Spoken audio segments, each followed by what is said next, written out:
Muy buenas. Esta ponencia se titula Fundamentos de la didáctica como herramienta en los procesos de enseñanza-aprendizaje.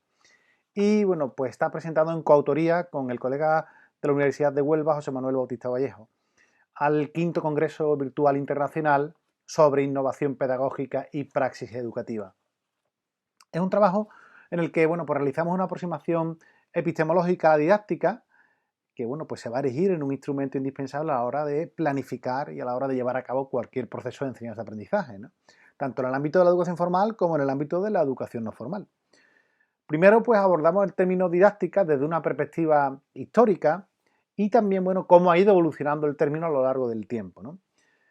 Se plantea, pues, la didáctica en nuestros días como, pues, una técnica, también como una ciencia y como un arte, a través del cual, bueno, pues poder llevar a cabo distintos procesos educativos. También se presenta el proceso de enseñanza-aprendizaje como un binomio indisoluble, donde, bueno, pues es importante que concursen el docente y el discente. Y, bueno, pues se habla del objeto de la didáctica, que es, bueno, pues la enseñanza transformadora, cuya finalidad va a ser el logro de aprendizajes representativos, de calidad y que bueno, pues sean relevantes para el discente, ¿no? Y por último, pues proponemos distintos modelos en los que se puede apoyar el acto didáctico. Un modelo centrado en el contenido, un modelo centrado en el profesor y un modelo que consideramos que es el más apropiado, centrado en la actividad y en la experiencia del estudiante. Como digo, en primer lugar, bueno, abordamos los fundamentos, los inicios y la evolución de la didáctica. Una primera aproximación histórica en la que parte de que, bueno, desde el principio, desde el inicio de los tiempos, la persona, el ser humano, ha estado interesado en transmitir los conocimientos a las demás personas, ¿no? De manera, bueno, pues que no se perdiesen con el paso del tiempo o que no se perdiesen con la muerte de esta persona, ¿no? Claro, esa transmisión no solo se limitaba a los conceptos, sino también al modo de hacer las cosas o al modo de actuar. Durante la antigüedad, pues podemos decir que esa preocupación se centraba en la vida cotidiana. Es algo que ocurría claramente, por ejemplo, en Esparta, ¿no? Donde la parte más importante de la vida cotidiana era la guerra. Por tanto, la preocupación educativa en Esparta pues, se centraba en la formación del guerrero. Posteriormente, tras la guerra del Peloponeso y por tanto la decadencia de Esparta, ¿no? Pues otras ciudades empiezan a florecer, como es el caso de Mileto y como es el caso principalmente de Atenas, que va tomando una relevancia y, bueno, esa cotidianidad a la que hacíamos referencia antes, pues va cambiando, ¿no? Va cambiando. El día a día de Esparta no era lo mismo que el día a día de Atenas, ¿no? Y por tanto también cambia ese ideario, ese ideal educativo que va tornando o que fue tornando a otras preferencias, como era, por ejemplo, la formación del ciudadano. Por tanto, se incluían cuestiones como la escritura, como la formación del carácter o incluso la música, ¿no? Nosotros creo que en el ámbito de la educación podemos afirmar que casi con toda certeza los atenienses fueron el primer pueblo que abordó de un modo directo y de un modo consciente el proceso educativo, al cual denominaron paideia. Durante la República, en el caso de Roma, Cicerón escribió el primer tratado romano sobre educación, al cual denominó De Oratore. Ahí lo que hacía era poner de manifiesto la importancia de ir adquiriendo el dominio del arte de hablar. Por tanto, bueno, pues la retórica, como saben ustedes, en Roma pasó a ser una parte fundamental de la educación de los niños, los cuales, bueno, pues se iban ejercitando en ella, ¿no? A través de la dicción, a través de la expresión, a través incluso de la voz, ¿no? Como vemos, bueno, pues desde la antigüedad, especialmente desde Roma, ¿no? Pues ha estado muy relacionado el concepto de educación con el de comunicación. ¿Y el término didáctica? Bueno, pues el término didáctica deriva del griego didaskein, que significa enseñar, y tekne, técnica, arte, lo cual pues, nos lleva a afirmar que la didáctica es el arte de enseñar. La primera vez que encontramos ese término de didáctica es en Ratke, ¿no? Ratke en su obra Principales aforismos didácticos. Pero realmente a quien debemos el término es a Comenio, que es quien lo consagró a través de su obra Didáctica Magna de 1640. Por tanto, se considera Comenio y su obra Didáctica Magna, bueno, pues la génesis de esta disciplina, la génesis de la Didáctica Magna, ¿no? Él hablaba de una didáctica magna que permitiría enseñar todo a todos. Comenius, bueno, él pensaba que a través de la educación, el hombre, su familia, las ciudades, conseguían la plenitud y envuelve toda su obra en una pedagogía humanista, ¿no? Cuyo ideal principal es regenerar la humanidad a través del concepto de pansofia, ¿no? O sabiduría universal, valiéndose para ello de la pampedia o educación universal, es decir, es uno de los primeros en introducir el concepto de educación universal, ¿no? Pero una vez hecho esta primera aproximación histórica al término didáctica, creo que debemos pararnos en el concepto en sí, ¿no? Es decir, hacer una visión un poco más próxima a nuestro tiempo, ¿no? En los años 80, Rodríguez Diegues se refiere a la didáctica como la ciencia y técnica de la instrucción educativa. Por tanto, la didáctica tendría, según este autor, esa doble vertiente de ciencia y de técnica, ¿no? Otros autores, como Díaz Barriga, en los años 90, pues abundan en esa perspectiva de la didáctica como disciplina teórica, como disciplina política y como disciplina histórica que va a abordar la educación, que va a abordar la sociedad, el saber y la ciencia dentro de un proyecto social, en un momento histórico muy concreto.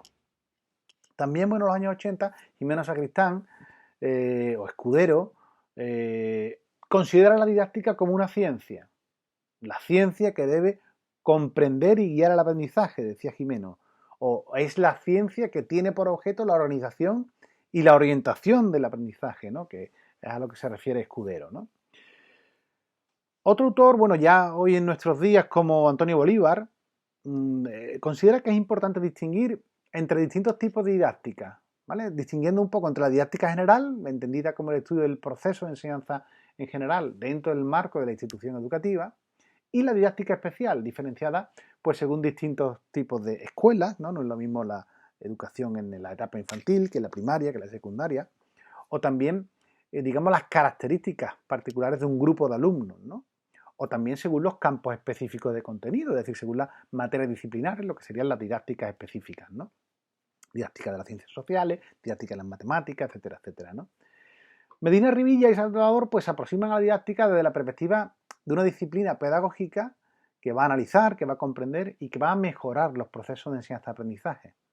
Por tanto, debemos de pensar cómo aproximarnos a la didáctica, si desde la perspectiva del docente, donde, bueno, pues ese va a ser el docente, el responsable, el protagonista de la educación, ya que es el profesor quien enseña, lo cual, bueno, pues no va a ser realmente tan sencillo, ¿no? No va a ser tan simple, ya que el propio alumno va a enseñar al profesor, dándole feedback sobre su propia forma de aprender, ¿no? Por el contrario, bueno, si nos aproximamos desde la perspectiva del alumno o del docente, ¿no? Sería el alumno, quien aprendería y, por tanto, quien debería ser el foco del proceso.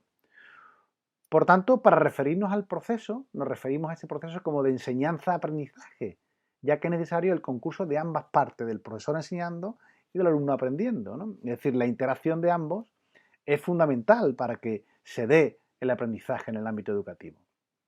¿Y cuál es el objeto? ¿Cuál es la finalidad de la didáctica, ¿no?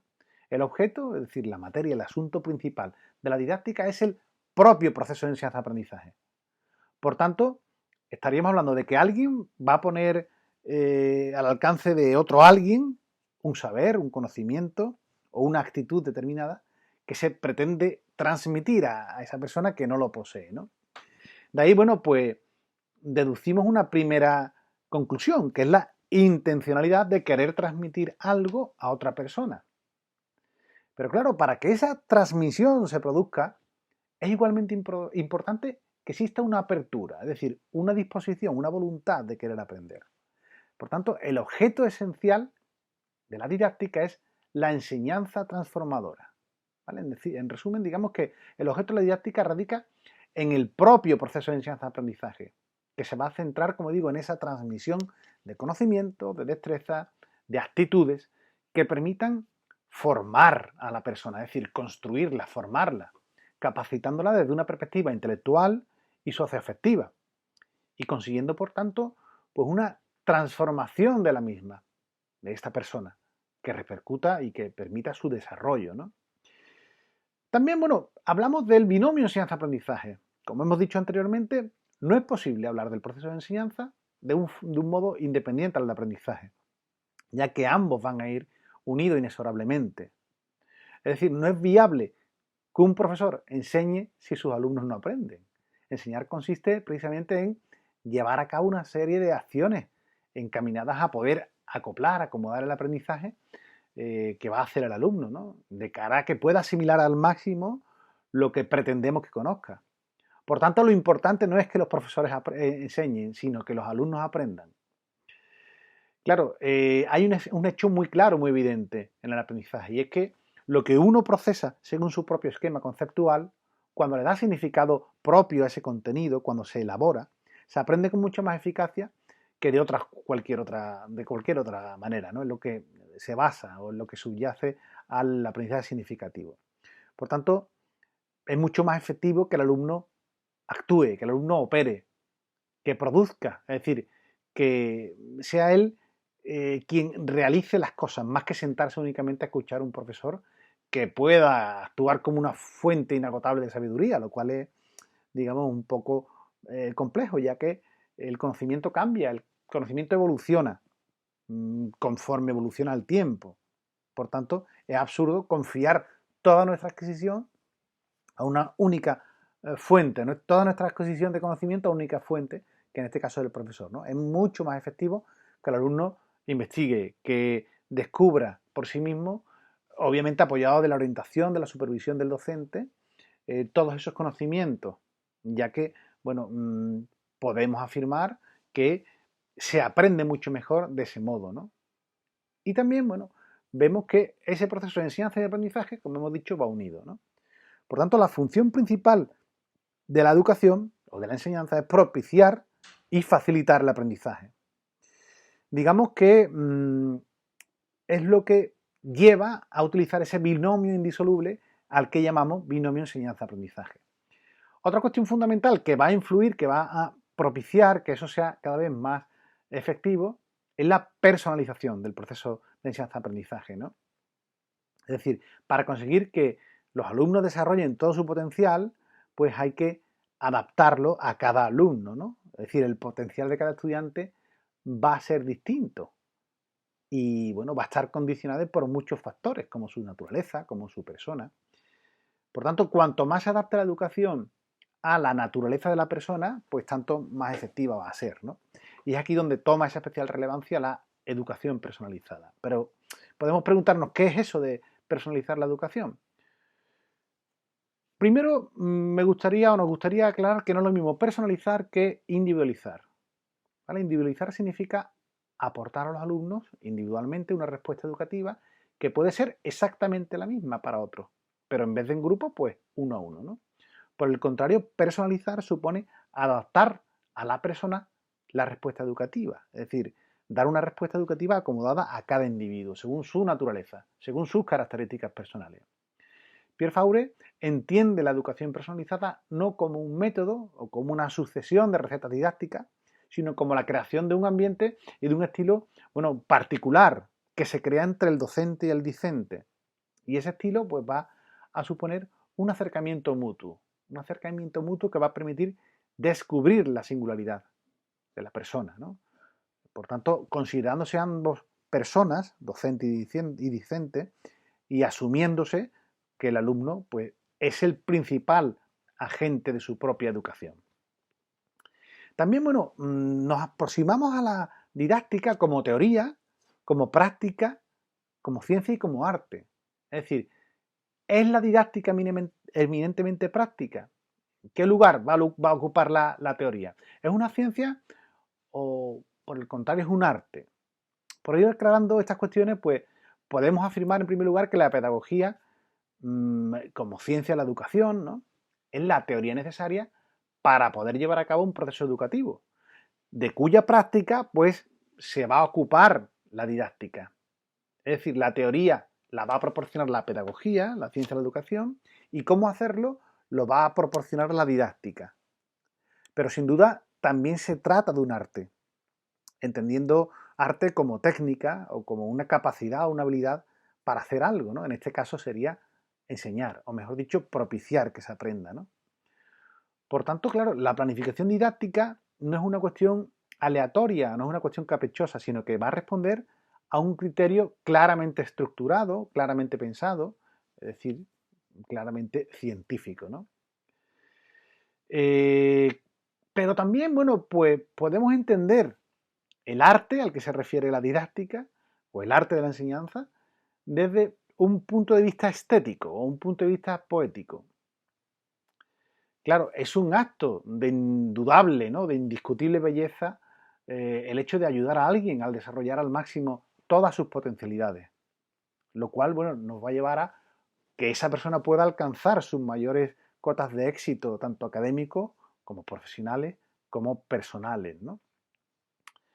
Es decir, tenemos que ver la didáctica de todas esas perspectivas, ¿no? Y no podemos mirarla exclusivamente desde la perspectiva tecnológica o desde la perspectiva artística, sino que debemos aunar todas esas visiones para construir el concepto de didáctica. Debemos, por tanto, asociar la teoría que proviene de la ciencia de la educación, como digo, con la práctica. Y por último, bueno, pues tendríamos que aproximarnos a los distintos modelos didácticos. Es decir, nos gustaría, bueno, proponer una visión plural al diseño, al desarrollo didáctico, perdón. Para lo cual nos vamos a apoyar en distintos modelos. Cuando hablamos de un modelo, pues nos estamos refiriendo a un esquema teórico que va a sostener una realidad, sintetizándola y, bueno, facilitando al fin y al cabo su comprensión, facilitando, por tanto, su estudio. También es muy importante que tengamos claro que los distintos modelos no son inamovibles, es decir, que son susceptibles de ser cambiados dependiendo de diversos factores, como pueden ser el entorno en el que se produce el acto didáctico, el grupo al que se dirige o el referente social del momento, ¿no? Básicamente podemos hablar de tres modelos: un modelo centrado en el contenido. Bueno, pues bajo ese modelo el proceso de enseñanza-aprendizaje se entiende como si fuese una transfusión de saberes entre docentes y estudiantes, entre docente y discente, y se va a poner el énfasis en el saber en vez de en el profesor o en el alumno. Por tanto, desde esa perspectiva, la didáctica sería pues la capacidad de hacer de un modo eficiente esa transfusión de conocimiento desde el profesor al estudiante. Por tanto, el foco se pondría en llenar el vaso, ¿no? O escribir en la tabula rasa, que sería la persona que no tiene conocimiento, ¿no? Por otra parte, estaría el modelo tradicional, centrado en el maestro, ¿no?, que probablemente sea el modelo más conocido y más asumido en una concepción que, bajo nuestro punto de vista, es errónea de la didáctica, ¿no?, que sería un modelo tradicionalista, ¿no?, un modelo centrado en la acción del profesor. Desde este punto de vista, pues el maestro o el docente va a ser la fuente del conocimiento, va a ser quien determina qué se va a aprender, cómo se va a aprender y con qué medios. Es decir, el docente, el educador, sería un pozo inagotable de sabiduría del que deben beber los alumnos y que va a ejercer la figura magistral, ¿no?, una figura modélica en quien, bueno, fijarse o que emular por parte de los discentes, ¿no? ¿Qué produce este tipo de modelo? Pues produce un aprendizaje enciclopédico, un aprendizaje transmisivo, y unidireccional, desde el profesor hacia el alumno, ¿no? Obviamente es un modelo obsoleto, ¿no?, sobre todo si se emplea únicamente sin contar con otros modelos. Como hemos dicho, los modelos no son inamovibles y no son únicos, no son monolíticos, ¿no? Por último, el modelo centrado en la actividad y la experiencia del estudiante consideramos que es el más apropiado, ¿no? Va a cambiar el foco del acto didáctico, que pasa a ser el alumno, quien está en el punto de mira, en el centro, y quien se va a convertir en protagonista de ese proceso de enseñanza-aprendizaje, ¿no? Es una visión que no es nueva, es decir, una visión ya antigua que surgió en Estados Unidos de manos de la escuela nueva, ¿no? Es decir, no es tanto, hace ya más de 100 años que ese movimiento, con John Dewey como uno de sus máximos exponentes, basaba su enseñanza en el famoso learning by doing, o aprender haciendo, ¿no? O dicho de otro modo, aprendizaje basado en la experiencia. Y obviamente no fue John Dewey el único, ¿no?, que abanderó ese movimiento. Otros miembros destacados de ese movimiento fueron de Crowley, Clapardel, Montessori o el propio Celestin Freinet, quienes se apoyaban en las ideas de Rousseau, de Pestalozzi o de Froebel, ¿no?, para poder desarrollar una pedagogía donde el niño fuese el centro de la educación, el centro de todo el proceso, ¿no? De manera que el proceso de realizar, es decir, la actividad del niño, pues sería la herramienta sobre la cual ir construyendo y desarrollando el aprendizaje. En España, bueno, tuvimos dos experiencias muy importantes que fueron pioneras, como fueron, bueno, la Institución Libre de Enseñanza de Francisco Giner de los Ríos y las escuelas de la Ave María del Padre Manjón, ¿no? En ambas, pues se ponía al niño en el centro del proceso educativo y se empleaban técnicas que eran novedosas para el final del siglo XIX, principios del siglo XX, como eran las excursiones, como eran las salidas campestres o como era el aprendizaje a través del juego, ¿no? Todas estas experiencias tenían en común que trataban de adaptar la educación al niño o al individuo, ¿no? Y no al revés, ¿no? En cualquier caso, bueno, pues es evidente que esa perspectiva, digamos la perspectiva centrada en el estudiante, no debe malinterpretarse, ¿vale? Es decir, no hablamos de dejar al alumno siempre a su albedrío, sin ninguna intervención por parte del docente, porque bueno, es necesaria, ¿no? Una planificación estudiada, es decir, una planificación de cómo adaptar el proceso al estudiante. El modelo activo, bueno, va a situar al alumno como un ser autónomo, como un ser responsable que va bueno, a comprometerse en ese proceso de enseñanza-aprendizaje y que incluso va a implicarse en el diseño de ese proceso, que va a tomar, bueno, como base de todo, la construcción del aprendizaje y de las propias experiencias y vivencias del alumno, ¿no? Con ese modelo activo, el profesor pues va a devolver la colaboración y la autonomía al alumno, comprometiéndolo con el diseño, comprometiéndolo con la realización y con la valoración de las actividades que se van a llevar a cabo durante el proceso de enseñanza-aprendizaje.